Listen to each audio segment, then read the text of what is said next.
Tapi aku bawa ke chef table itu. Terus suruh udah chef-chef pada ngumpul kan. Aku a bit intimidated kan, takut ntar aduh salah ngomong apa segala macam. Soalnya itu benar-benar tahun kedua deh kalau nggak salah, tahun kedua Pipiltin. Udah datang bawa produk, aku ngobrol, aku mikir juga di chef table ini kan orang-orang lagi kayak kita habis kerja, pengennya duduk nggak ngomongin kerjaan dong, masa ada orang yang deketin jual-jual coklat kan ganggu ya, jadi aku ngobrolnya sama mereka kayak where you from gitu-gitu, udah ngobrol-ngobrol, si chef Rolfnya udah mau selesai nih, udah 1 jam lebih, so where's your chocolate gitu, still in the back, what are you doing? Gitu marah-marah.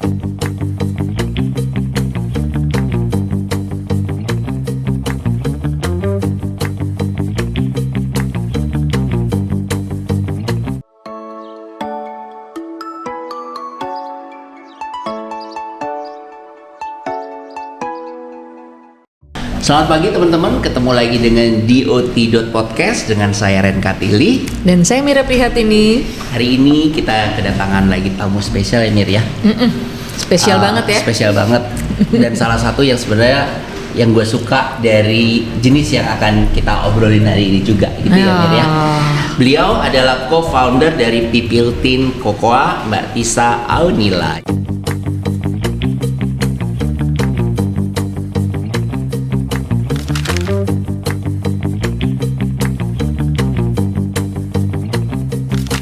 Tisa Aunila menceritakan jungkir baliknya membangun usaha produksi coklat asli Indonesia, yaitu Pipiltin Cocoa, di mana pabrik coklat yang berawal menggunakan biji kokoa dari 4 daerah di Indonesia, yang dibangun dengan suka duka penuh perjuangan, tapi dengan cinta.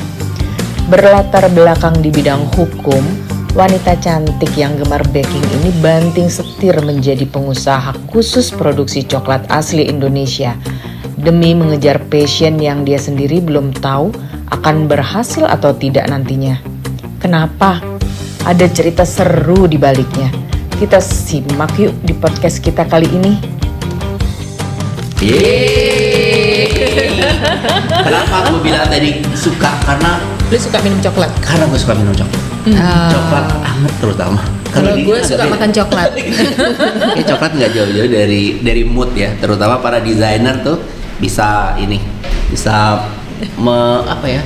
Gue kalau misalnya lagi ngelamun, stres atau nggak dapet obatnya coklat. Kalau writers block, kalau designer tuh apa designer block? Mungkin ya. Kita ada nggak sih? Bener juga ya. Mood block kayaknya. Mood block ya. Thank you banget waktunya lo Tisa. Thank you banget. Udah datang di sini. Sebenarnya ini adalah Benda Design Hub. Aku manggilnya Tisa aja kali Tisa ya. aja, ya. Jadi ini tuh tempat untuk menghubungkan ya, connecting people sih sebenarnya, karena nggak cuma desainer doang yang pakai di sini. Jadi kalau teman-teman ini juga yang dengerin kita, kalau mau langsung ke sini bisa di Jalan Benda. Ini adalah tempat buat space macam-macam, bisa mau meeting, launching produk, mau bikin aktivasi apapun gitu ya. Dan buat teman-teman juga kalau yang freelancer, kalau mau kerja dari sini juga bisa loh. Gitu. Enak banget sih tempatnya, comfy. Nyaman ya. Thank Very you. comfy. Yang desain interior designernya tentunya. Pantesan ya. Apa kabar? Baik. Jadi Lu mau tanya nggak gimana akhirnya bertemu dengan Tisa lagi? betul. Jadi tadi tuh gue berpikir gitu, kenapa Mira bisa ketemu dengan Tisa? Karena biasanya kamu tahu dari sini, kamu tahu ya Mira. Ya? Kok bisa sih? Iya, jadi kemarin itu kan diundang acara sama teman gue, ya kan. Nah, terus dia bicara Tisa ini di depan gitu kan. Narsum tuh ceritanya. Sebenarnya bukan narsum ya, tapi sebagai peserta acara itu kan ya Tis. Iya. Kalau kita lagi kolaborasi sama beberapa brand gitu. Dengan brand-brand lain kayak gitu. Nah kan pas ngomong di depan ngomongin produknya dong. Coklat, gue langsung inget dong waktu ajang Good Design Indonesia. Oh my god, ini ownernya. Lo dulunya menilai produknya. Gue fokus sama coklatnya di Good kan. Design Padahal Indonesia ternyata Tisa waktu itu juga present ya sebenarnya. Iya. Tapi mata gue mungkin lebih fokus ke coklat. Lagi langsung coklat doang. Soalnya gitu banyak ya. banget kan ya Mbak Mira ikut ya. Iya, soalnya kan banyak yang presentasi. Gini tahun berapa itu ya? 2019 atau 2020? 20 kayaknya deh. 20 ya. 20 kayaknya. Oh iya. Iya Udah pas pandemi kayaknya tuh pakai Masih pakai masker soalnya aku ingat aku ngos-ngosan gitu ngomongnya pakai maskernya.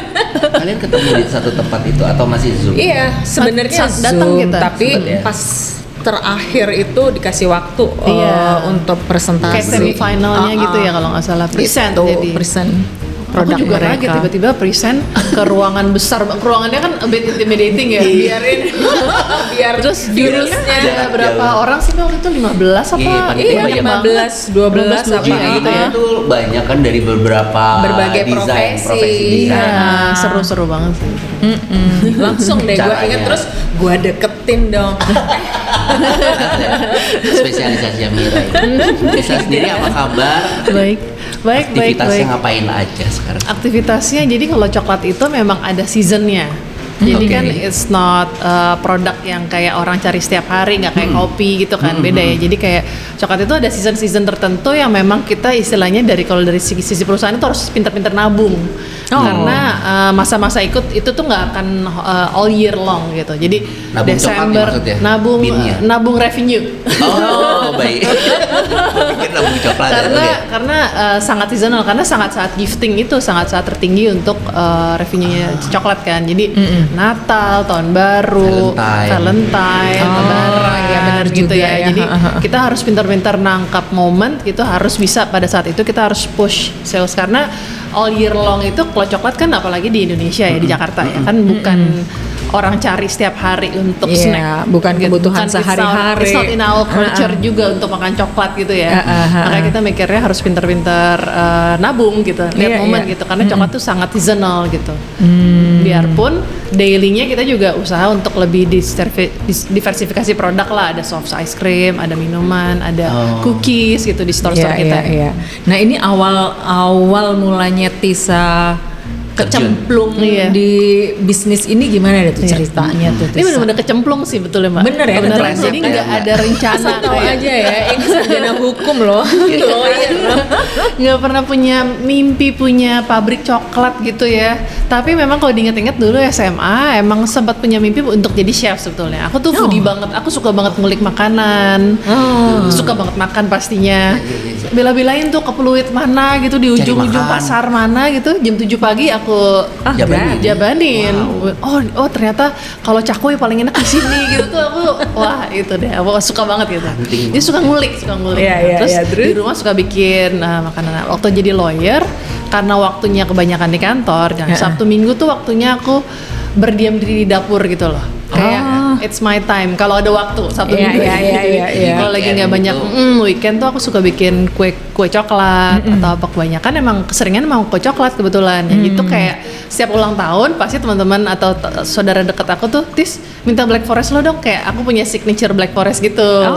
Karena kan Black Forest coklatnya ya kalau coklatnya enak ya kuenya pasti enak. Ya udah terus aku punya teman chef. Waktu itu bawain coklat dari Swiss. Waktu itu aku masih bikin Black Forest cake nih. Tis pakein ini dong coklatnya gitu kan. Coklat apa nih? Pas aku cobain coklatnya, terus keluar rasa-rasa kayak kan coklat biasanya ya udah rasa coklat, manis, susu udah gitu. Kalau dia kayak ada buah-buahannya, kayak ada tapi subtle ya. Waktu itu aku nggak ngerti itu buah ya, tapi yang aku tahu cuman kok enak, kok aneh nih coklatnya. Pas lihat ingredients ya di belakang, cuman kakao, nips, dan sugar. Hah? Kok bisa creamy, kayak ada susunya. Pas lihat lagi kan gak ada susunya Mbak, bener-bener kayak plain tapi kan coklat kaya banget rasanya. Lihatlah website mereka, namanya brandnya Velklin pakai F. Kalau ngeliat brandnya Velklin ini, wah perusahaan Swiss ternyata. Wah bagus banget perusahaannya ya. Terus produknya juga unik-unik banget dan memang mereka ternyata beansnya ngambil dari daerah-daerah namanya single origin. Jadi single origin tuh satu bar coklat hanya dari satu daerah tertentu. Jadi single origin. Nah yang ternyata coklat yang aku makan ini dari mana tuh Bak? Dari mana? Jember. Beansnya. Biji coklatnya dari Jember. Tapi diproduksi Tapi diolah di sana. Coba, iya kan? Iya. Jadi kayak ya ampun dari Jember banget gitu. Belakang rumah maksudnya kan dekat ya gitu ya. Allah, tinggal naik bus bus malam. Sampai Hebat banget ya sampai itu dari Jember. Even mereka di websitenya tuh ada peta Jember. Ada ada nama petaninya waktu itu ya. Sekarang mungkin nggak tahu, aku mesti cek lagi. Ada altitude berapa itu coklatnya numbuh, semua keterangan yang tentang Jember yang dia lebih tahu Indonesia dari aku. Aku kayak antara tersinggung sama flattered gitu ya kan. Orang luar lebih tahu coklat kita, lebih tahu komoditas kita daripada kita, which is ya banyak terjadi juga di komunitas lain sih. Tapi coklat itu kan jadi penasaran, kok bisa enak kayak gitu ya. Berarti setiap daerah, ternyata aku tahu setiap daerah jadi beda-beda rasa, kayak kopi sebetulnya sih. Jadi kan kopi Aceh kan rasanya lebih bold. Kalau suka yang asam, kopinya Bali. Kalau Papua itu lebih kayak umami tapi low acidity gitu kan. Jadi coklat juga mirip. Karena itu berdasarkan jadi namanya microclimate. Jadi daerah coklat itu tanahnya, suhu udara, soilnya, kanan kiri ada pohon apa, pegunungan apa-apa, semuanya itu contribute ke rasanya. Gitu. Dari situ aku tahu, terus aku kulik lagi, kok tapi bisa keluar rasa-rasa ini yang aku nggak pernah makan coklat kayak gini sebelumnya ya. Gitu. Ternyata coklatnya difermentasi. Jadi sama yang buat coklat yang beda-beda rasa dan beda-beda daerah ini karena coklatnya difermentasi. Jadi bukan essence-nya dikasih essence ya. Betul natural dari biji itu, proses setelah harvesting. Jadi setelah dipetik nggak langsung diproses jadi coklat. Nah, kalau yang langsung diproses jadi coklat itu biasanya coklat-coklat yang memang harganya lebih rendah gitu. Karena memang dari segi grade-nya, dari processing-nya jauh lebih simple gitu lah. Tapi rasanya nggak akan keluar rasa-rasa yang itu, jadi memang beda market ya. Ini memang coklat yang memang kita sebutnya fine flavor kakao. Fine flavor kakao itu pasti beansnya tuh difermentasi gitu, jadi keluar rasa-rasa yang unik dari daerah-daerah itu gitu. Dirimu tahu kayak gitu tuh memang search ya, cari tahu soalnya ya. Pertama search, habis itu belajar di sini di Jakarta sama orang Perancis dulu. Sempat ada tuh, aduh lupa lagi brandnya apa. Dia orang Perancis, nikah sama orang Indonesia, punya brand coklat, dia produksi bong-bong gitu kayak pralines. Aku sempat belajar sama dia untuk handling coklat tuh seperti apa sih, kan susah gampang ya. Akhirnya belajar sama dia, terus aku penasaran, kayak pengen belajar di Velklin deh, pengen belajar di pusatnya yang keren banget ini. Aku daftar, aku mau dong belajar di sana, maksudnya ya gitu. Terus cari-cari sekolah yang belajar itu di Velklin, dapat akhirnya. Jadi aku sebelum Pipiltin berdiri, aku sempat ke Velklin untuk ngambil Master Chocolatier Certification di sana. Seniat itu gitu. loh. Karena aku mikirnya, aku changing direction of my career gitu ya. Ya nggak boleh setengah-setengah gitu. Kalaupun nanti gagal ya itu urusan nanti. Yang penting aku coba dulu, tapi jangan bikin nyesel gitu loh. Coba-coba setengah-setengah kan kayaknya coba gini, coba gitu kan, jadi banyak penyesalan yang aku pikir. Tapi ya nekatnya dengan perhitungan sih. Kita ngeliat karena di Jakarta sendiri tuh banyak banget sebetulnya permintaan dari hotel-hotel bintang 5 terutama. Coklat-coklat premium dari Prancis. Ada satu brand yang sangat terkenal lah gitu dari Prancis. Dimintanya coklat itu terus sampai ditaruh di menu gitu-gitu. Kita lihat sebetulnya nih kita bisa banget rasanya kayak mereka tuh bisa. Karena mereka basic dari sini. Gitu kan dari Indonesia. Jadi tapi memang mesti ngumpulin keberanian untuk bisa produksi coklat, karena kan produksi coklat tuh panjang Mbak, jadi nggak ada yang rocket science canggih susah gitu nggak, memang sangat delicate dan panjang prosesnya. Itu yang bikin mungkin entry barrier ke produk ini jadi nggak terlalu banyak ya, beda sama kopi. Kalau kopi kan roasting, giling gitu, aku terlalu oversimplify ya, tapi kan sepertinya gitu ya. Roasting, giling, punya kafe bisa kopi gitu. Tapi kalau coklat tuh prosesnya tuh ada 9 proses gitu di pabriknya, harus di roasting dulu, dipisahin kulitnya, dia ada kulit luarnya, di grinding lebih halus lagi, dan hasilnya juga bisa lebih macam-macam kan kalau coklat dibanding kopi, iya nggak sih? Iya, dan lebih universal kan. Kalau kopi kan anak kecil nggak bisa minum, tapi ya biarpun ada ya itu ya, ada plus minusnya. Kalau kopi itu orang nyari setiap hari kan, karena ada kafeinnya. Kalau coklat ya enggak gitu, beda lebih impulsif. Terus setelah kecemplung gitu, yang buat jadi gue mau memutuskan gue akan menjalaninya. Jadi kebetulan aku tuh adik kakakku Irfan. Nah dia tuh dari kopi duluan. Dia co-foundernya Anomaly Coffee. Anomaly. Salah satunya kan Anomaly itu ada beberapa partner lah gitu. Terus Irfan tuh salah satu co-foundernya Anomaly Coffee. Terus aku ceritakan aku pas di dapur. Jadi dapur aku tuh ruang tamu sebetulnya. Terus aku beli meja marble, aku tutup sebagian, pasang AC gitu supaya untuk working coklat tuh harus dingin mbak, harus 20 derajat Celcius untuk handling coklat ya. Khusus ya. Terus dia kayak ngelihat dapur aku, kenapa jadi gini tuh ruangannya? Kenapa Iya, kita lagi ruangan coba-coba jadi gini? coklat. Terus dia bilang, oh setiap gue ke kebun kopi pasti lewatin kebun coklat karena altitude-nya coklat lebih rendah dari kopi. Arabica terutama, Arabica kan lebih tinggi kan altitude-nya. Jadi setiap ke kebun kopi lewatin kebun coklat. Dia bilang, oh gitu ya Van ya? Iya seru juga ya, kita mulai sesuatu di coklat yuk gitu. Asalnya gitu, jadi kayak seberani itu ngobrol-ngobrol gitu. Nah mulailah bikin business plan simple lah. Kira-kira visibility-nya gimana ya bisnis ini gitu kan. Kita juga nggak boleh terlalu ikutin emosi dan perasaan kan kalau mau bisnis. Jadi kita ngitung-ngitung simple lah gitu. Kira-kira marketnya gimana ya. Nah terkerucut lah jadi satu ide, kita bikin dessert cafe sebelum kita produk-produk. Jadi coklatnya udah kita produksi, tapi nggak langsung kita launch. Sebagai coklat bar ini brand Pipiltin enggak. Kita brand yang kita launch pertama kali itu dalam bentuk desserts.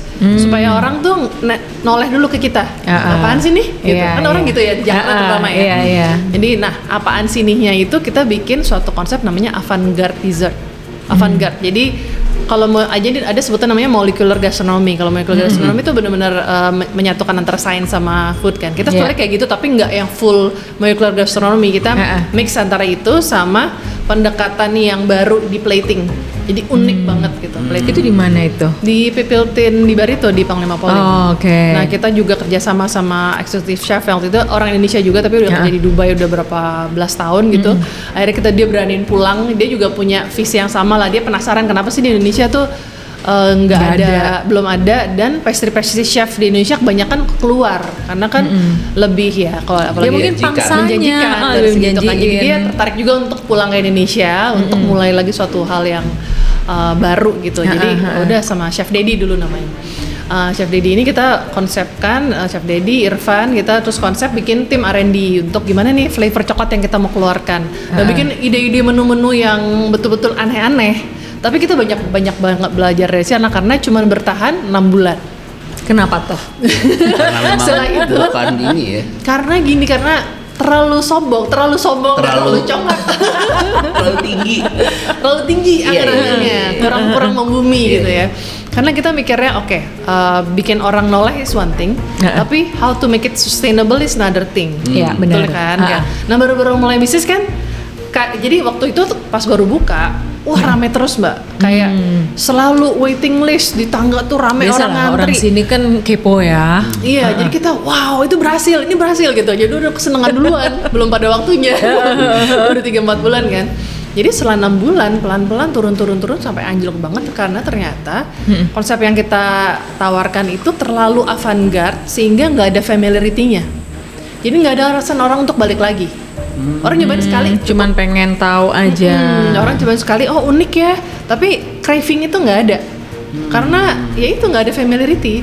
Ternyata kan konsep yang betul-betul bikin orang pengen balik lagi kan familiarity-nya kan, ada nostalgianya gitu kan ya. You know better than me gitu kan kalau desain kan, pasti ada unsur-unsur gitunya kan ya. Emotional attachment gitu kan yang bikin kita dekat ke produk. Nah itu tuh hampir nggak ada bisa bilang, karena betul-betul baru.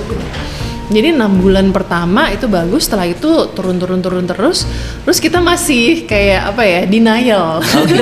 Ada ya, proses itu ada ya. Bukan itu kali, bukan karena produknya, karena tempatnya nih salah gitu. Tempatnya salah, kita masih pindah nih gitu kan. Kita bukalah di Senopati. Senopati udah kurang tepat apa kalau tempat Effendi ya. Kita buka di Senopati Raya tuh mas, betul-betul di situ gitu. Bukalah di sana. Kita buka konsepnya juga, kita betulin dari konsep Barito ini. Jadi aku tuh secara desain itu aku memang suka yang everything natural. Tapi sekarang nggak berubah sih, malah sekarang aku malah suka yang maksimalis, kan tuh kenapa? Tapi pasti mix juga sama dulu ya, fase ya mas ya. Fase. Gitu ya. Seru juga tuh, aku juga pengen tahu loh. Sebentar aku interview. Kebalik station aku ya. Karena kan kok bisa ya selera ternyata dulu benar-benar frontal, tapi emang ada silver liningnya kalau aku lihat. Jadi kalau di Barito tuh desain interiornya tuh lebih kita mau bikin itu kayak cave. Karena kan coklat itu tuh Aztec. Zaman Aztec kan, zaman Meksiko. Jadi kita mau bikin agak cavey. Cuman orang nangkapnya jadi industrialis. Kayak banyak ya gitu. Pokoknya orang ini bukan industrialis, ini sebetulnya konsepnya cave gitu. Jadi even temboknya aja tuh kita yang ngadon sendiri. Ngadon antara Ngacak pasir putih, oil apa-apalah, dapatlah adonan ini gitu warna. Bayang nggak sih? Kita nggak ngecat, itu nyesel banget sih Mbak. Soalnya kan ribet banget ngerjain. Ngerjain ceiling kan digituin juga. Jadi semuanya sama, seamless gitu ceritanya. Ide di otak gitu. Ide yang tinggi tadi itu. Iya, ide yang kayak pengen keluarin mungkin karena sebelumnya kita Irfan juga kebetulan computer science. Jadi emang backgroundnya nggak ada sama sekali yang kaitannya. Jadi maksudnya mungkin keluar jadi ide-ide yang dari dulu kita mau wujudkan gitu ya. Jadi ini Barito betul-betul yang dipipiltin. Aduh kalau looking back mesti bisa berubah lagi ya nggak akan kayak gitu sih.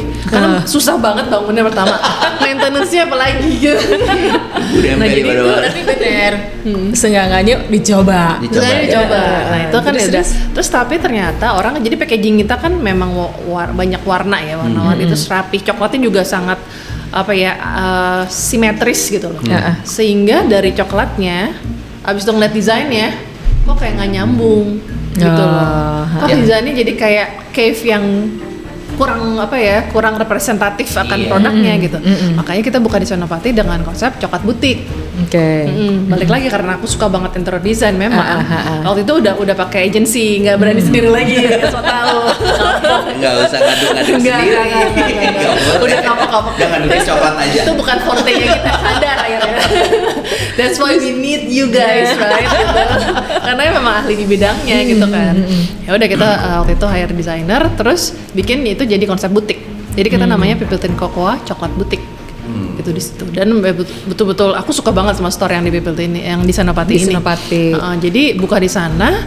Wah itu lebih heboh lagi biarpun space-nya nggak terlalu besar. Yang di Barito kan hampir 300 meter, yang di Senopati ini lebih kecil lah gitu. Tapi konsepnya kita tetap grand lah, idenya masih belum menapak juga nih. Tapi udah mulai turun sih, udah mulai terbang, udah mulai turun. Terus jadi tapi tetap grand gitu. Jadi kaca, wah 3 meter lah, apalah, pokoknya displaynya heboh gitu kan. Ada coklat snack segala. Tapi balik lagi kok nggak rame-rame juga, rame sih bagus tapi salesnya nggak bisa sesuai ekspektasi ekspektasi kita gitu. Kenapa ya kok bisa gini ya gitu. Katanya waktu itu kita ya makanya belajar kan ya pengalaman, tapi mahal ya kalau beli mahal banget ya. Paling bagus kan ya. Mahal banget itu. Mahal banget. Gitu dari sana kita buka 2 tahun di Senopati. Sampai waktu mau perpanjang kontrak kita bingung, aduh ini sebetulnya sih rugi, itu merah sih sebetulnya enggak, tapi memang in the verge of mau rugi gitu, betul-betul mepet banget gitu pendapatannya dibanding sama pengeluarannya dan capex opex segala macam. Kita mikir oke, kita harus berani ngambil keputusan yang berani, yang beda dari sebelumnya. Jangan-jangan emang nggak cocok di standalone, karena coklat itu kan butuh traffic yang tinggi. Akhirnya kita buka di Grand Indonesia. Instead of kita invest lagi di toko Senopati itu perpanjang dan buka store lain, kita invest di Grand Indonesia di mall. Di mall berarti ya. Itu keputusan yang sangat tepat pada saat itu karena memang coklat tuh butuh traffic. Butuh traffic banget gitu. Jadi sejak buka di mall baru terbukalah baru mendarat ya. Baru agak mendarat, belum mendarat banget Mas. Masih nyantol. Masih terbang. Tapi udah nyantol di pohon ya. Gitu, ternyata di Indonesia ada traffic, ternyata memang narik orang ya, karena orang tuh langsung ngelihat store-nya. Dari situ belajar lagi. Nah waktu itu kita udah mulai, memang brand kita kan orange ya, company color-nya, tapi memang store-nya sendiri organik karena kita pengen itu merepresentasikan coklatnya. Karena coklatnya dari Bali, coklatnya dari Aceh, itu single origin tadi kan. Jadi kita sourcing tuh dari Bali. Pertama dari Bali sama Aceh. Sekarang udah 7 daerah, dari Bali, Aceh, Flores, Papua, terus Kalimantan, Sulawesi. Gue inget nih packagingnya tuh emang warna-warni kan ya Tisa ya. Betul. Jadi kita mau representasikan, kita juga Pipiltin tuh sourcing langsung dari petani, kita nggak pakai perantara karena kita mau make sure mereka dapat harga yang layak. Mereka ditarik gitu ke food chain, mereka nggak yang debat sama food chain orang nggak tahu. Lo tuh harus punya harga diri, motivasi, karena dengan mereka punya motivasi mereka jadi produksinya jadi jalan terus dan konsistensinya bagus kan. Nah jadi cara kita store kita juga organik, nggak ada yang lihat kan. Maksudnya organik nggak pernah salah ya, tapi tergantung banget produknya aku bilang. Mungkin kalau skincare gitu-gitu mungkin masih bisa, tapi kalau coklat terlalu organik gitu juga perlu visual karena impulsif tadi. Gitu kalau untuk pasar Jakarta ya at least gitu. Mungkin kalau di Eropa beda pendekatannya. Nah, setelah itu kita mulai bermain sama warna, sama tekstur, sama lebih berani lagi desainnya gitu-gitu. Ternyata efeknya memang kerasa banget gitu. Visualnya kita ganti, kita majuin ke depan, jadi orang masuk ke jalan ke eskalator depan langsung lihat visualnya kita. Produk-produknya dimajuin gitu, tokonya dibikin lebih cantik, lighting dan segala macam di improve gitu, langsung berubah ternyata behaviornya. Dan packaging tadi makanya Mbak Mira bilang, packaging kita waktu pertama kali buka itu nggak kayak gitu Mbak, cuma kayak karena mau sok minimalis ya? Minimalis,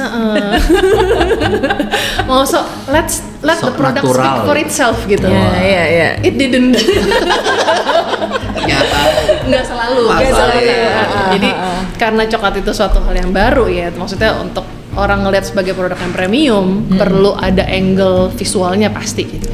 Jadi visual itu penting, makanya sejak itu balik lagi kita hire agent-agent yang memang agency waktu itu masih outsource. Sekarang sih kita udah in-house, ada designer in-house kita. Kalau dulu waktu itu masih outsource ya.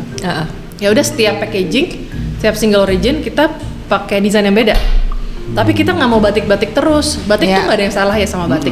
Cuman kita mikirnya setiap produk Indonesia harus batik banget gitu. Gitu kita mikir ada nggak sih ada sedikit cerita yang bisa kita sampaikan. Tapi batiknya tetap kita masukin. Karena rezeki itu kan sebetulnya yang kemarin Mbak Mira itu. Yang gue inget itu Cendrawasih nggak sih? Iya, baru Cendrawasih. Kan? Gila udah berapa tahun yang lalu gue masih inget, tau nggak sih? Berarti berhasil tuh ya desainnya. Nempel ya. Jadi kita masukin unsur batik, tapi nggak hanya batik. Jadi misalnya Bali itu kan vibrant rasa coklatnya. Ada buah-buahannya lebih fruity. Kalau Aceh itu lebih ada wangi tembakaunya malah.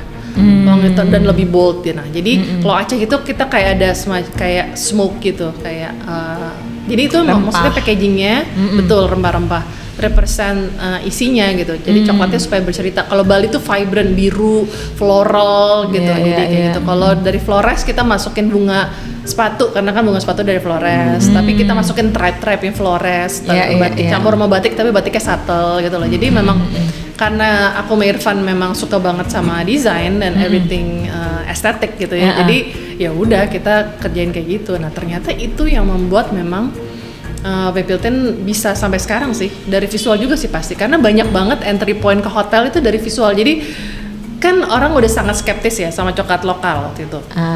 Ya 10 tahun yang lalu kan nggak dianggap sama sekali coklat lokal tuh, ya ampun kayak gimana sih, pasti rasanya nggak enak, pasti rasanya udah punya gitu susu banget, apalagi yang udah biasa keluar dan biasa makan dark coklat.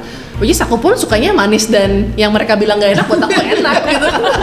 Iya kan, karena dari kecil udah kebiasa makan coklat itu. Nah ada chef itu dia dari Swiss, dia chefnya Grand Hyatt Hotel. Nah istrinya itu blogger dan suka bikin podcast sama dia profesinya fotografer, blogger, dan dia suka bikin podcast istri. Nah dia belilah coklat aku waktu itu di Coklat Pipiltin di Aksara, waktu itu Aksara di Pacific Place ada. Terus beli, terus dia suka karena desainnya. Tuh kan. Dia beli for the sake only for the visual saja gitu, nggak bukan karena manusia tahu. Tuh begitu, kadang-kadang tuh memang visual dulu yang dilihat gitu loh. Iya kan, makanya desain sangat relevan kan. Iya, jadi ya udah dari situ dia beli, dibawa pulang lah kasih lihat sama suaminya nih, eksekutif chefnya Hotel Grand Hyatt, Rolf namanya. Udah dikasih lihat, oh coklat apa nih, coklat lokal, oh I don't wanna taste it, dia bilang gitu. Karena ya dia nggak tahu ada coklat lokal yang gitu kan gitu. Terus udah cobain gitu, akhirnya dicobain sama dia, pasti cobain. Sejak dia cobain sampai kita dipakai Grand Hyatt cuma 2 minggu. Secepat itu. Dia suka banget sama coklatnya, langsung meeting minggu depannya langsung order. Literally 2 weeks dia betul-betul, kok orang Indonesia pada nggak tahu sih ada coklat kayak gini gitu. Dia gemes, kok lo diem aja, enggak kita lagi usaha kok emang. Tapi kan respon dia pertama pun juga nggak pengen nyoba kan? Nggak pengen nyoba iya, karena kan? udah skeptical kan, which is bisa dimengerti, tapi karena ya coklat yang kita tahu coklat yang seperti A gitu kan. Kita belum terekspos sama different kind of chocolate gitu.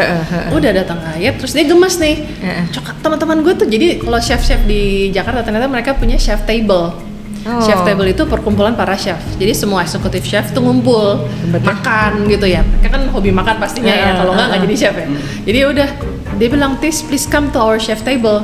Bring your chocolates and bring your name cards and I will distribute. Udah, aku kan bukan naturalnya sales ya, bukan sales. Kayak yang masih malu-malu gitu kan.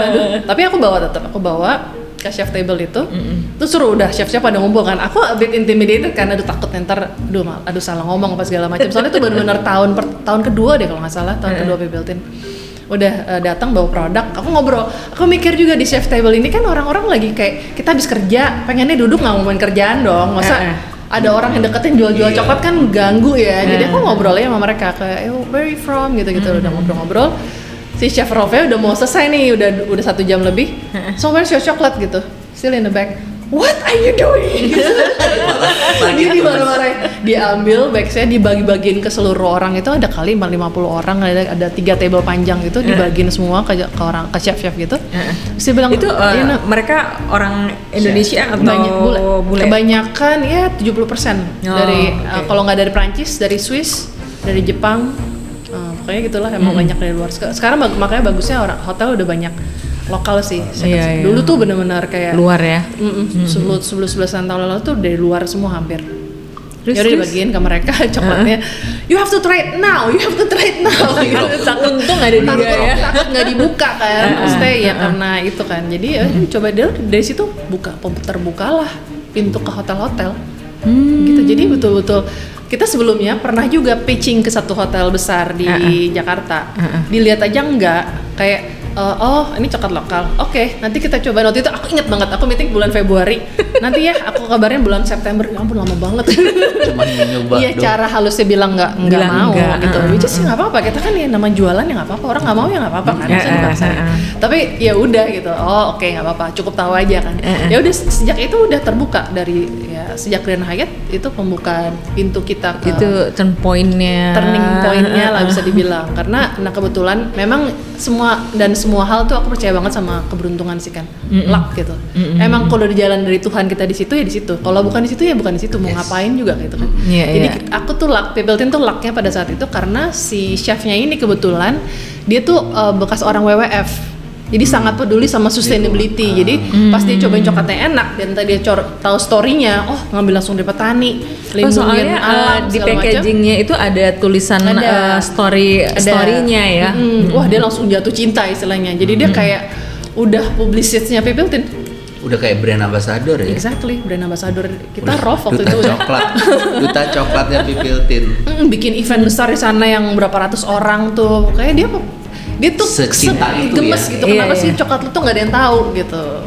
Tapi itu dapat chemistry yang pas ya. Bisa dibilang sebenarnya karena persepsi orang terhadap coklat dan branding nama coklat sendiri di coklat lokal ya itu tuh nggak ada. Iya. Makanya orang even kayak si chef yang lain juga disuruh harus coba buka sekarang dan itu karena mungkin dia persepsinya tahu. sama kayak Rompok di awal kan. Betul. Kayak paling gitu kan. Gitu dia makan baru tuh. Baru.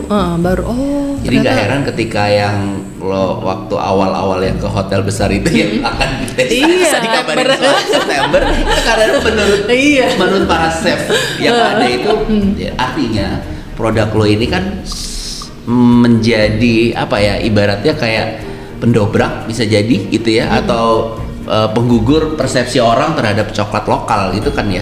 Iya bisa dibilang gitu. Biarpun waktu itu kita nggak sendiri ya. Ada 2-3 brand lokal juga yang memang baru muncul ke permukaan juga. Teman ya 2-3 kan dikit banget. Udah gitu dengan market kita yang kecil, niche kan.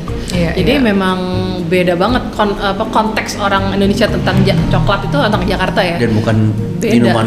Dan padahal bukan budaya minum coklat dan sih. Dan padahal Indonesia itu penghasil coklat nomor 3 di dunia pada saat itu. Tapi budayanya mungkin karena dulu coklat juga susah ngolahnya nggak secepat kopi, teh dan lain-lain. Makanya kenapa kita minum teh sehari-hari jadi minuman lokal tuh gue rasa karena gampang juga bikinnya. Iya, dan memang processingnya kan memang yang dulu pertama kali proses emang di Eropa kan.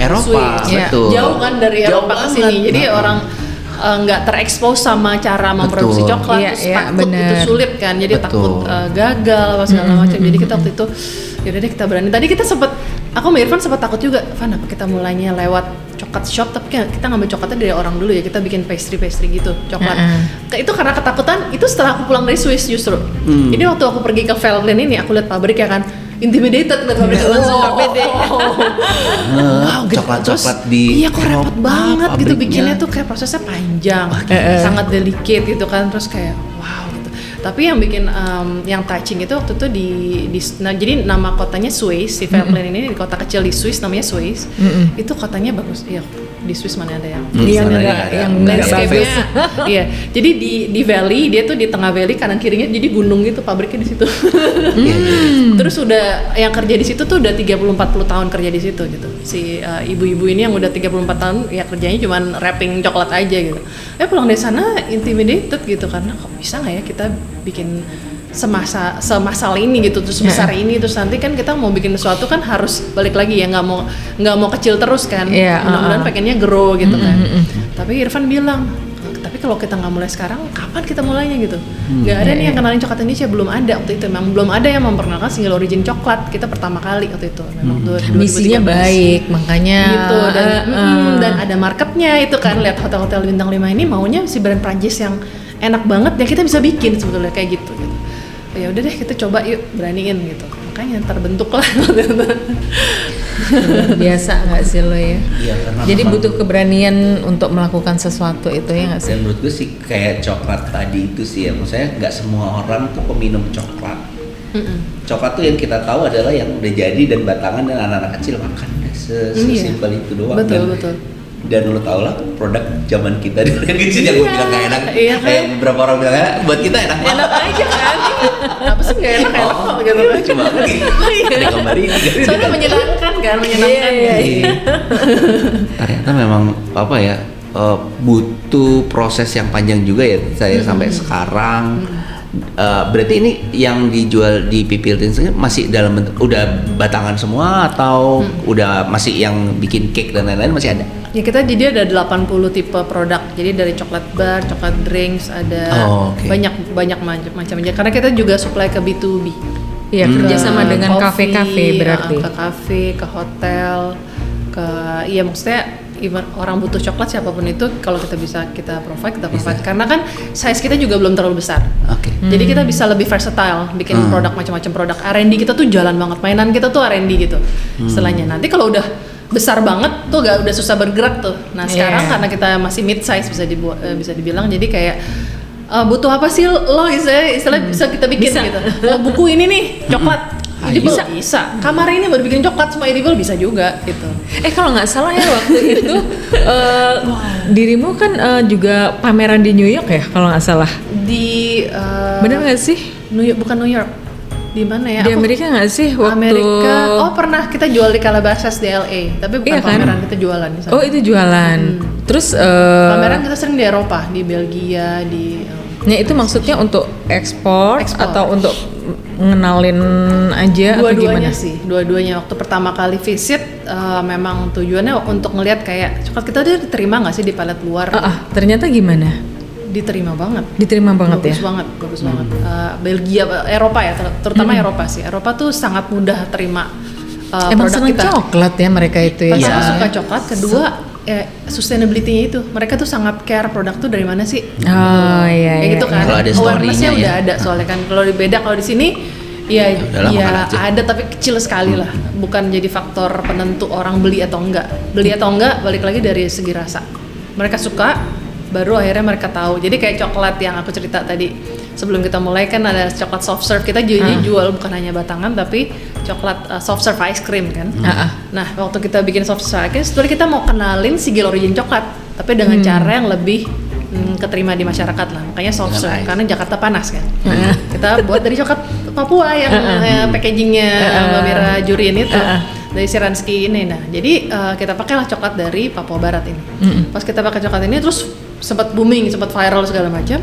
Sempat coklat dari Papua Barat ini nggak ada stoknya karena climate. Saking banyak. Climate. Sempat ada masalah di sana, sempat beberapa saat nggak ada stok. Kita sempat switch ke coklat Bali. kita atau switch ke coklat lain, mereka tuh tahu, customer tahu langsung. Kalau itu Rasanya bukan Kalau yang itu dia rasanya, mau kok gitu. rasanya beda ya sama yang sebelumnya, enak juga, tapi kok rasanya beda ya gitu. Jadi yang kita pikir orang awam itu, saya bukan orang coklat jadi nggak ngerti rasa, enggak juga. Ternyata sesensitif itu juga Sesensitif lidahnya itu. ya. Makanya brand-brand besar kalau mau ganti sedikit resepnya ya mereka pasti hati-hati banget karena palette itu link Iya, iya, langsung ke semuanya kan, Iya, iya, memori iya. ke segala macam gitu, jadi sensor. Jadi mereka ternyata tahu ya gitu. Nah, jadi the reason they buy the soft serve is because of the taste, because of the visuals. Kita bikin visualnya seru, ada pakai honeycomb.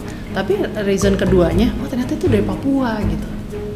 Itu cukup buat kita. Udah, oke, it's enough gitu. Nggak perlu, wah kita harus teriak-teriak lagi. Kita sourcing dari petani loh. Kita istilahnya kita nggak usah perusahaan yang ya. baik. Ya udah gitu. Istilahnya yang tahu kita baik ke Tuhan aja gitu. Yang penting coklat yang lo makan itu coklatnya coklat baik, Dari kita, ya, coklat ya. sustainable gitu. Ya udah nggak apa-apa. Sekarang kayak gitu jadi pendekatannya. Kalau di Jakarta udah kayak gitu aja. Jadi visuals yang bagus, story-nya kelihatan dengan jelas, visualnya unik, graphic desainnya bagus. Ya udah nanti. Tapi kita nggak kehilangan si DNA-nya kita yang sustainable ini, tapi nggak kita paksakan lagi. Tadi itu agak kita force. Berat banget tadinya awalnya Terlalu berat. kan sih ya. Orang nggak terima. Orang mau makan Nggak coklat jadi relate. jadi mikirnya dunia banget ya. Iya kan? Bumi banget Apa sih? Padahal untuk menghilangkan stres ya makan coklat tuh Exactly. ya. Soalnya kita kan untuk kabur, masa disuruh balik lagi ke dunia nyata? Bener. Ya, Jadi udah let it be. Tapi ngomong-ngomong ya, itu coklat berarti pasarnya itu hanya di Jakarta aja atau udah sampai kemana-mana di Indonesia tuh? Tisa? Kalau People Tin sekarang Jakarta sama Bali. Kita sih mau banget ya ke Surabaya, kemana, cuma lagi nyari kesempatan yang pas karena kita juga kalau ditanya banyak banget yang tanya People Tin sebetulnya mau kemana sih coklat Indonesia? Maksudnya mau kemana? Apa mau ekspor? Apa mau mendunia? Apa mau apa gitu? Maksudnya. Mau mendunia sih mau, pasti mau. Tapi kita lebih mau orang Indonesia makan coklat Kenal Indonesia dulu. Ya. Orang sini aja orang kita ada 280 juta orang, itu banyak banget.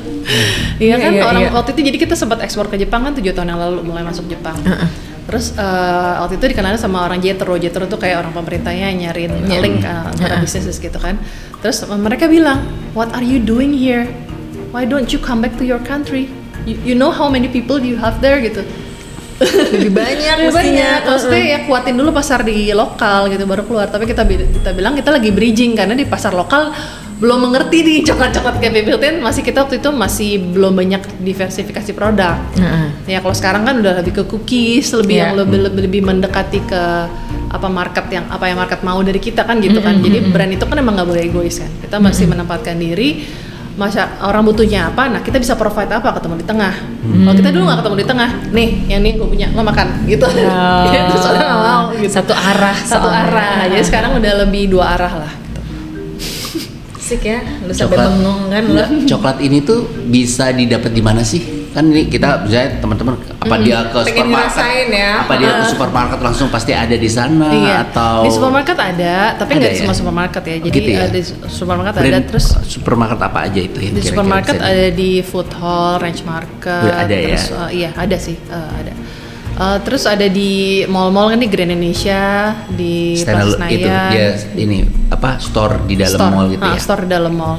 Yang store yang ada kafenya juga di Plaza Senayan, Mbak Mira belum pernah ya? Belum. Belum ya, Plaza waktu itu kita Senayan harus ke ada situ ya. Di lantai berapa? Di lantai 3 deket food court. Namanya? People Tin kok. Pilpitin. Toko kita. Baru kah kayaknya? Februari tahun ini. Oke. Emang belum lama, belum setahun ya. Februari tahun ini kita buka. Nah itu kita memberanikan diri lagi untuk balik ke konsep cafe. Tadinya kita semuanya retail aja. Store-store kita yang di Grand Indonesia. Bukan karena kapok di kan? PIM. Bukan Salah kapok sih, satunya. cuman kan belajar dari pengalaman ya. Kita mau coba yang udah pasti jalan dulu. Iya, pasti Tapi aja dulu di ya. PSI di Plaza Senayan kita ngerasa kita mau coba nampilin lagi People Tin yang dulu pertama kali kita bikin gitu. Tapi udah lebih belajar dari pengalaman. Ya. Kita nggak bikin lagi yang terlalu avant-garde tuh nggak ada salahnya. Betul. Even kata teman-teman kita bilang you're ahead of your time waktu itu. Kalau sekarang lo buka konsep kayak gitu jalan banget pasti lebih lama lah lifespan-nya. Tapi jadi yang di Plaza Senayan kita belajar dari pengalaman, kita bikin menu-menu yang lebih ada familiarity-nya. Orang pengen balik lagi untuk makan. Nggak terlalu orang makan ke situ terus duduk mikir gitu loh. Orang udah mikir itu ya tadi Mas suruh makan mikir lagi gitu. Ada berapa? Ada 16 ingredients. Aduh ya udah deh gitu. just wanna eat good chocolate gitu. Jadi kita ini pas Senayan kita bikin crepes, jadi French crepes itu yang tipis banget diguyur pakai coklat Bali yang 60%. Terus jadi terus di dalam di atas hot plate, jadi sensasinya gitu. Minumannya ada puluhan minuman yang sangat apa ya, seru-seru lah gitu. Jadi dari yang hot, ada yang ice, ada sea salt caramel coklat, ada apa harus segala macam. dicoba. Ada kopi teh juga gitu. Jadi ceritanya situ tuh experience store. Jadi orang yang datang kita pengen orang tuh cara menikmati coklat gimana sih sambil kita mau belajar. Orang tuh paling seneng dikasih menu apa sih sebetulnya, orang Jakarta ya terutama gitu. Menu apa sih yang bikin mereka balik lagi. Jadi kita belajar itu semuanya kan learning curve ya. Ya udah jadi di PS itu kita coba buka cafe lagi nih, agak nekat. Terus kalau misalnya dari situ udah ketahuan belum orang Jakarta tuh apa sih yang paling dia suka? Kalau dari pengalaman Pipiltin sih sangat tergantung sama demografi ya. Jadi misalnya toko Pipiltin di Plaza Senayan itu behaviornya akan sangat berbeda sama toko Pipiltin di Margo City di Depok. Wah beda banget. Nggak usah di Depok. Kita punya store juga di Lotte Shopping Avenue. Itu kan kantoran, itu beda banget behaviornya. Jadi even orang Jakarta pun sangat berbeda. Biarpun sama-sama di Jakarta dan jaraknya nggak terlalu jauh. Nah kita belajar dari situ sih. Jadi kalau di Plaza Senayan, ternyata orang tuh lebih sukanya yang gifting yang memang lebih luxurious gitu loh. Lebih kayak karena untuk gifting. Kalau di Lotte lebih yang orang-orang kantoran yang pengen yang grab and go, tapi yang seru-seru. Makan cepet. Tapi yang seru-seru konsepnya kayak waktu itu kita pernah warm cookie di atasnya pakai soft serve gitu. Jadi pas makan ada panas dan dinginnya, sensasinya kayak gitu-gitu. Jadi kita juga buka di Margo City memang di Depok. Kita juga mau coba tuh market Depok nih gimana ya? Masuk nggak? Masuk Mbak, tapi produknya beda lagi. Produknya beda lagi, nggak bisa disamain, nggak bisa. Yang dijual di Plaza Senayan beda emang dijual di sana gitu. Nah itulah sebenarnya market di Indonesia. Saking seberwarnanya itu ya. Iya. Levelnya juga macam-macam. Kalau lagi dari segi desain gimana sih, Mas? Kalau dari pengalamannya? Iya. Jadi gantian. Jadi kita harus main nih. Tapi ya itu di Indonesia kalau gue apalagi ya, mungkin kalau Mira kan niche banget tuh di satu titik gitu ya.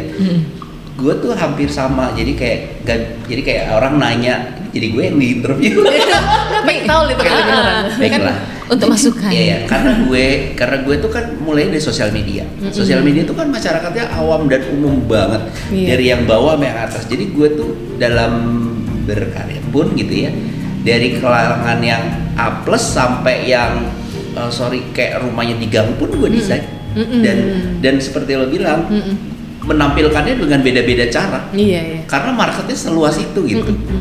Itu sih ya nggak jauh dari coklat ya berarti. Iya. Sama ya. Kayaknya balik lagi ke human behavior ya. Bener, ya kan balik lagi ke pendekatan ke psikologinya gitu-gitu kan, dan orang di mana tuh behavior mereka seperti apa sih di daerah itu. Jadi mereka gitu. Jadi benar-benar kayak linknya dari situ. Jadi it's not necessarily the product, ya kan, but the experience. Produknya tuh baru kayak nyantol belakangan. Produk apa yang pas sama itu. Kalau misalnya dirimu jual di Plaza Senayan dengan di Peak gitu, itu juga beda kali ya? Pasti beda banget, pasti beda banget. Iya kan? Karena memang sekali lagi kan produknya tuh disajikannya kan nggak melulu soal batangan coklat gitu doang kan, dengan ya seberagam itu, jadi orang juga momennya, feelingnya itu pasti kan ada di dalam situ gitu.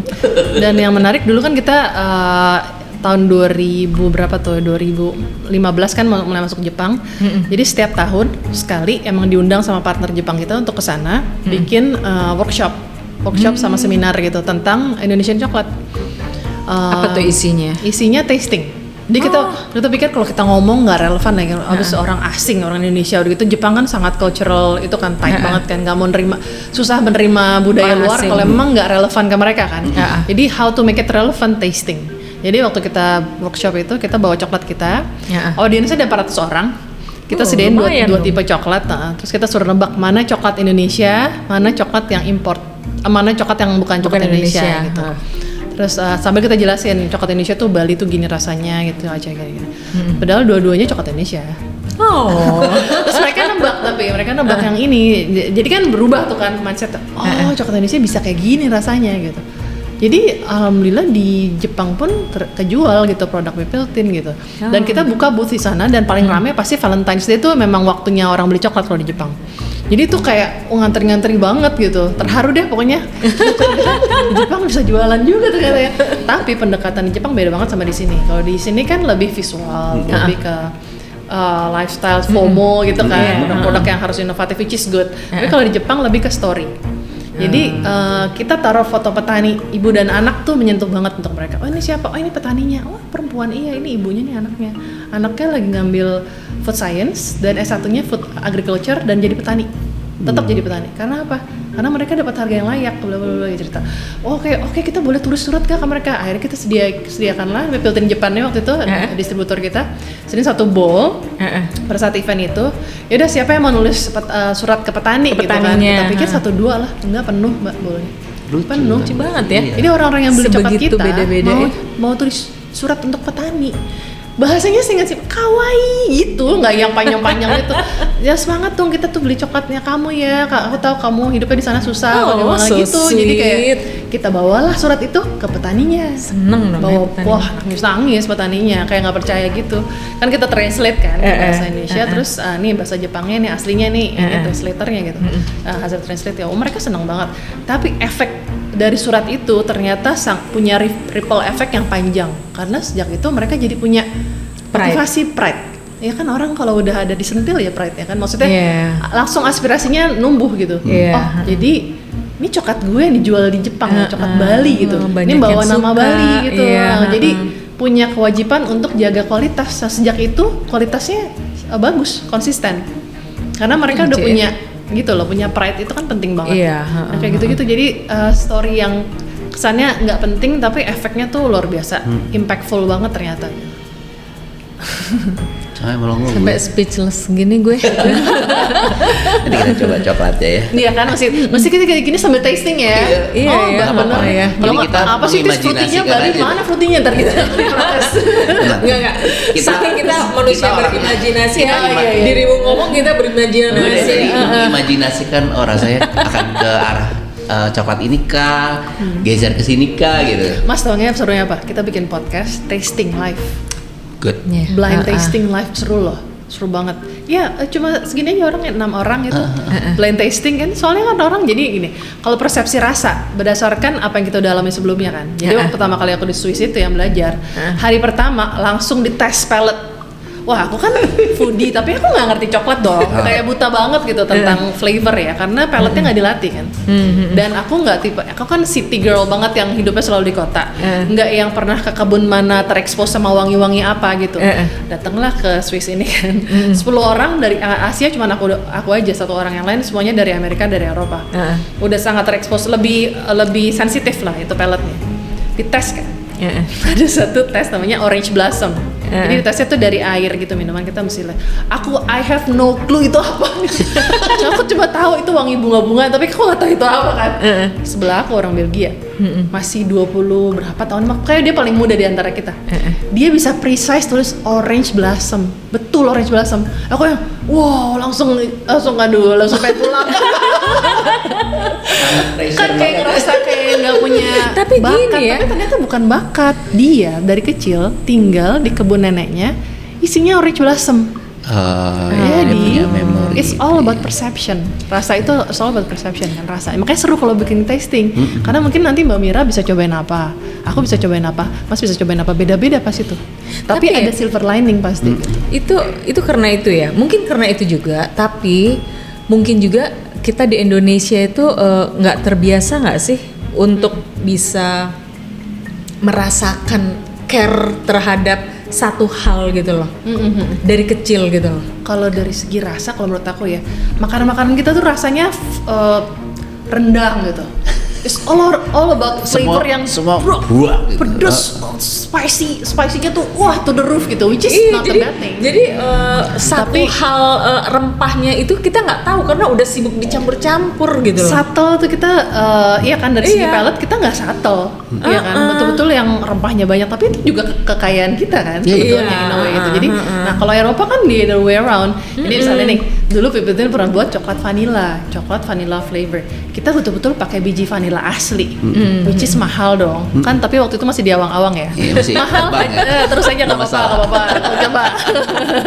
Sekarang juga masih pakai yang asli, coba dilihat lah dari segi cost gimana. Kalau dulu tuh kayak produk harus keluar gitu kan, keluarin lah coklat vanilla. Jadi kita bikin pralines tuh yang bongbong yang kecil-kecil itu Mbak. Kita bikin 2 layer, yang bawahnya white coklat vanilla, pakai vanilla bean, atasnya karamel gitu. Wah coklat enak banget kan. Aku suka karena aku mungkin udah belajar juga di Swiss tentang rasa palette yang subtle gitu-gitu kan. Di Jakarta waktu itu feedbacknya nggak kerasa vanilla, apa nih coklat vanilla kok nggak ada vanillanya.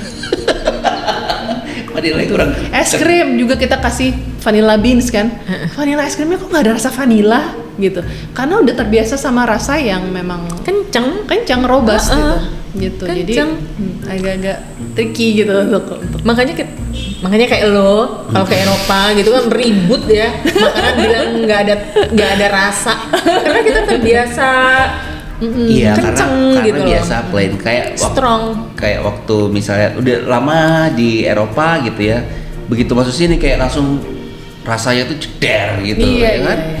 Karena lidah itu beradaptasi sih menurut gue. sangat Iya kan? iya. Ketika lo dicekokin sesuatu yang Iya. hambar, ketika ya kecil aja langsung rasa. betul Lu ngomong banget. kayak gitu gue jadi ingat. Jadi gue tuh di rumah nyokap gue tuh nggak seneng masak, tapi kayaknya karena dia ibu rumah tangga mau nggak mau masak lah ya. Nah makanan nyokap gue itu ternyata gue tuh baru tahu ternyata hambar. itu dari gue kecil ya. Jadi sayur asem, semualah makanan itu. Tapi bagi gue karena gue makannya dari kecil, gue ngerasa itu enak. Itu enak. Nah, gue merit dong ya. Merit sama orang yang nyokapnya seneng masak. Masaknya heboh. Itu pas gue makan, enak banget gitu.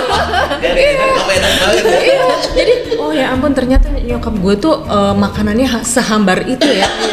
Gue baru tahu. Iya. Ternyata keluarga suami gue tuh makanannya tuh yang kenceng medok gitu.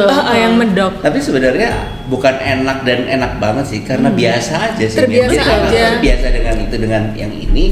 Jadi lo merasa karena gue yakin kayak di luar negeri tuh makanannya sebenarnya kan plain semua menurut gue ya. Ada kayak, aduh ini nggak ada Makanya rasa. lo protes Sampai leher waktu gue nanya, mana nih? Micin atau apa lah. bubuk cabe Iya gitu. Makanya emang kita selalu suka sama makanan ibu kita kan, berbiar Iya.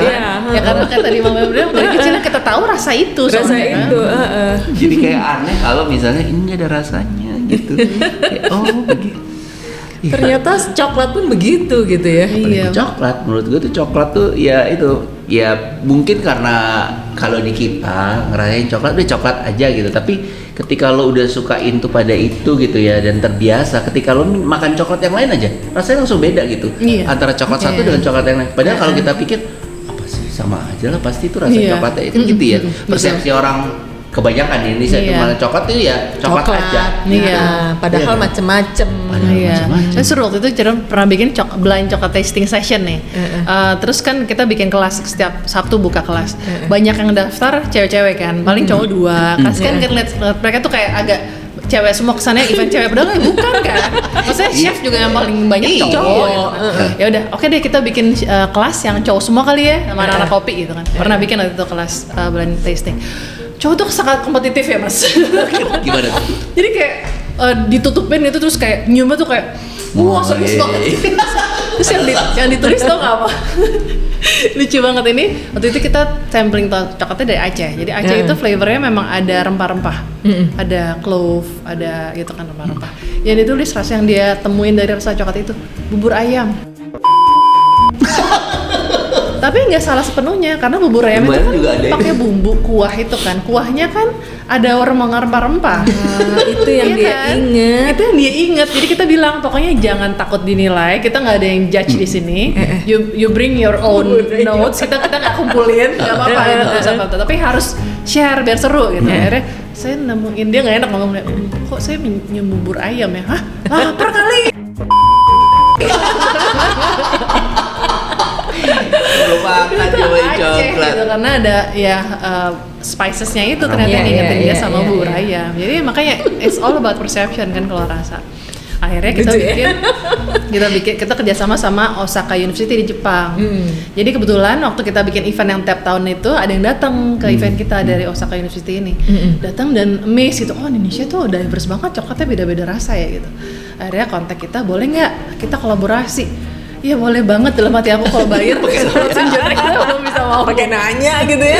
kolaborasi untuk membuktikan apakah coklat Indonesia itu benar-benar diverse. Jadi kalau misalnya ke coffee shop pernah lihat gak ada flavor wheel namanya, ada yang warna-warni itu.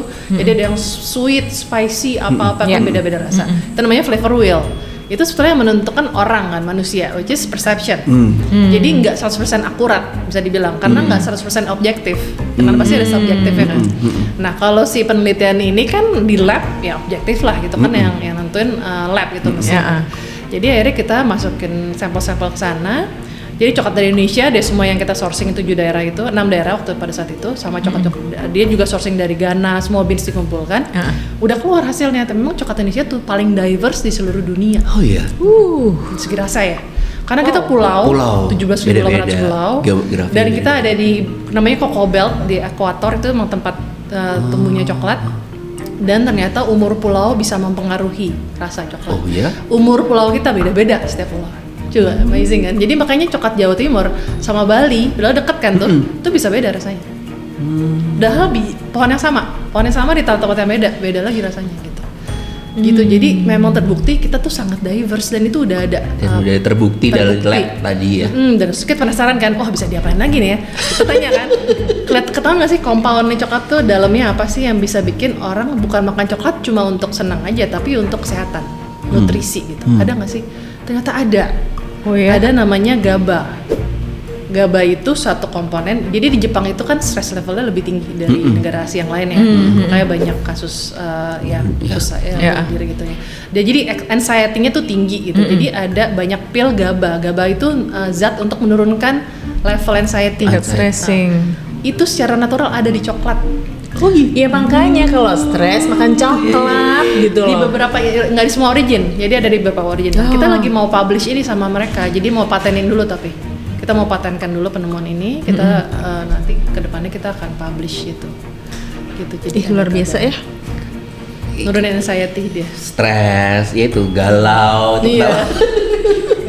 galau, Makanya melamun, kalau ngasih moodless. sesuatu gitu ke pasangan, ke pacar gitu kan coklat. Iya, kita kasih Bukan coklat. permen. Iya kan? Iya.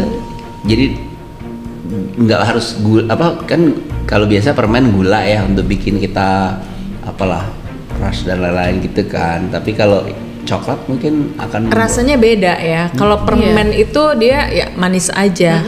Kalau coklat mungkin karena coklat itu kenapa jadi kayak Valentine itu ke coklat, terus cara nunjukin sayang itu Kan mungkin feeling coklat. kali ya. Karena mungkin ada, jadi kalau di coklat itu kalau beansnya itu ada bijinya sendiri itu ada 50% cocoa butter, ada mentega coklat sama 50% lagi powdernya.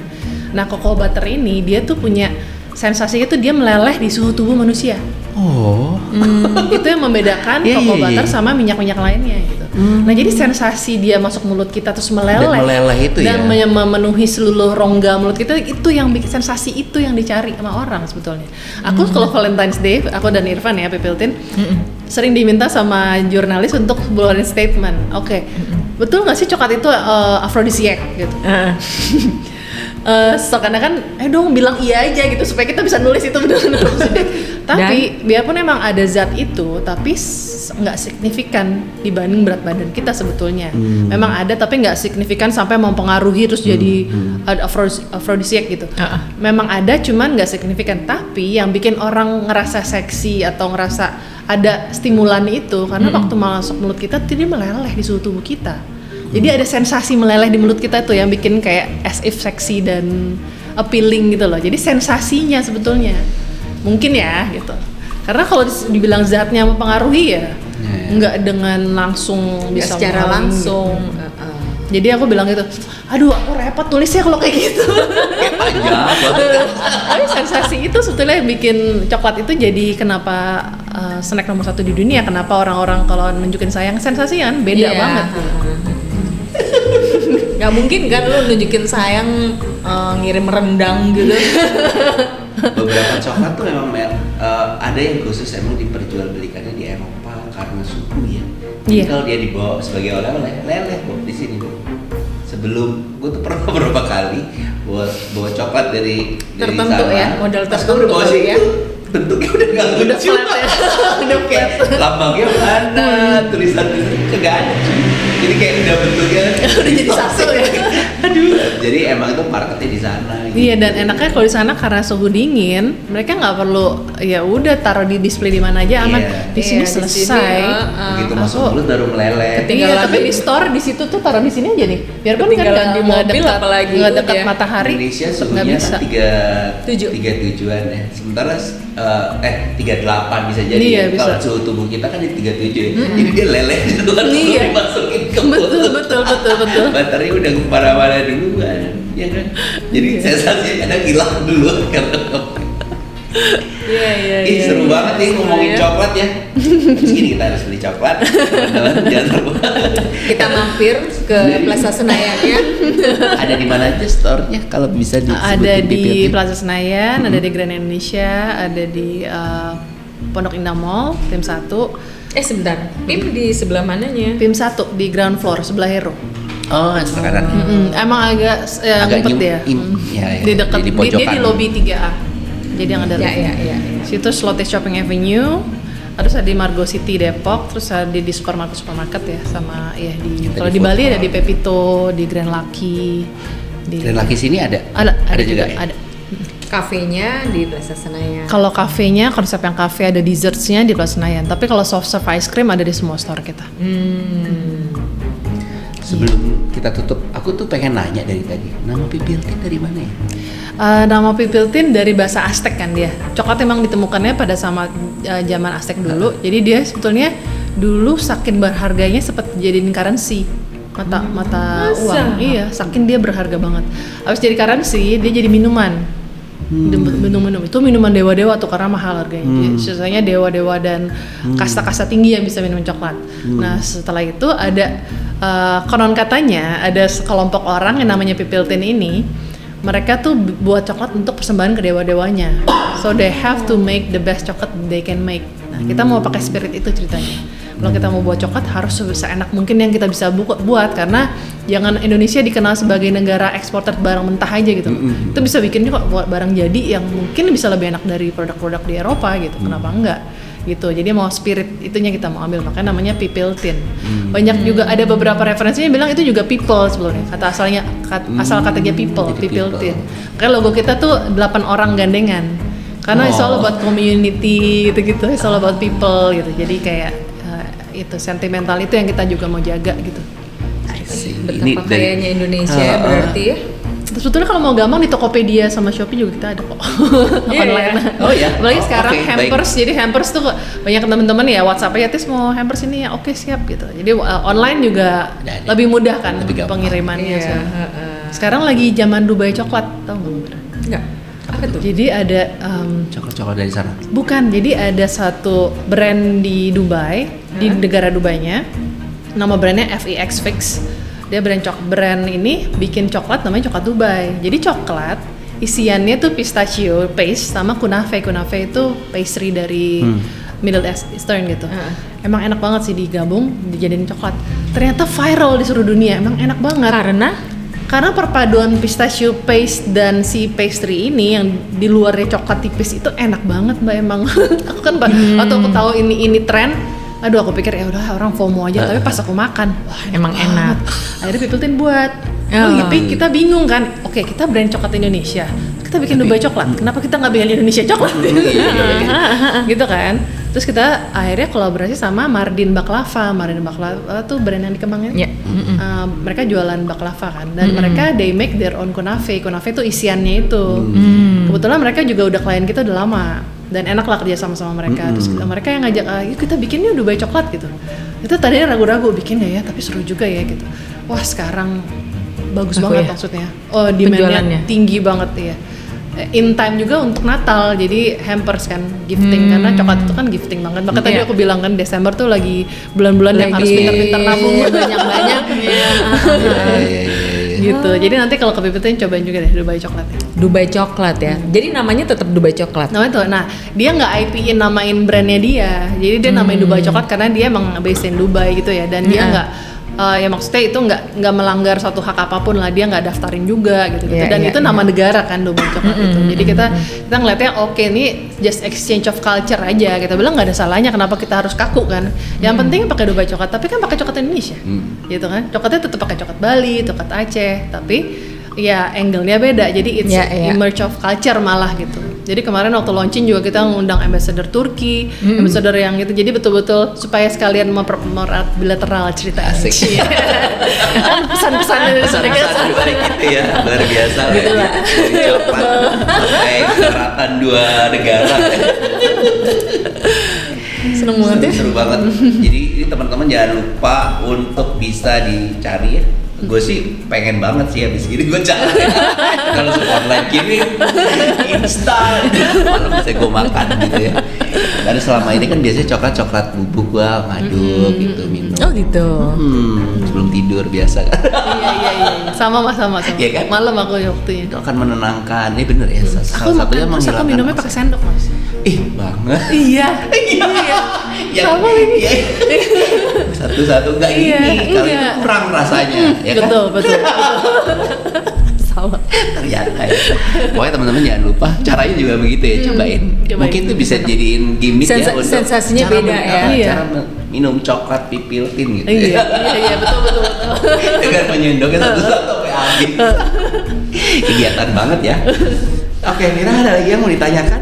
Mungkin yang paling yang gue pengen tahu ya, Tisa setelah coklat-coklatan ini mau ngapain lagi? Tetap dengan coklat atau tetap konsisten pengen sampai kapan gitu? Kalau kita sih ngeliatnya sekarang nggak hanya coklat ya, jadi produk ya komoditas Indonesia banyak banget. Nah sekarang misalnya aku ke kebun di Flores, selain coklat ada juga kacang mede, madu hutannya enak banget. Itu tuh yang kita belum tap istilahnya. Which is banyak juga brand lain yang udah fokus di situ. Tapi kenapa? Jadi nggak harus coklat kalau kita ngeliatnya. Yang penting kita bisa bawa bisa elevate produk-produk lokal gitu loh. Yang penting itu sih buat kita. Jadi value itu yang kita mau terus tumbuhin.